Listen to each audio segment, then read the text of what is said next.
No more boring jollof rice. Stick with this jollof recipe to achieve that banging jollof at all times. Add oil to a pot. Go in with your chopped onion, ginger and garlic paste, and begin to drop in your green seasoning cubes and more spices. This will be listed on the screen for you.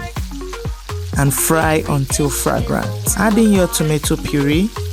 Fry this until sweet.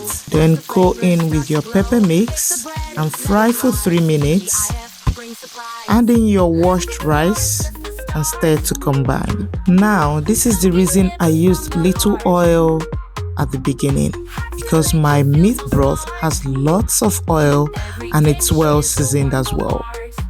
I added that third to mix properly and I covered with foil paper and allowed to cook for 20 minutes on low heat. After 20 minutes, you're gonna get something like this. Stir together to combine and drop in some butter for more glitterings. Cover for 1 minute and this is what you're gonna have. See correct Nigerian jollof rice now. See rice now. This was my Christmas Day food. Everyone asked for more and more and more. Thanks for watching, guys. See you in my next video. Bye.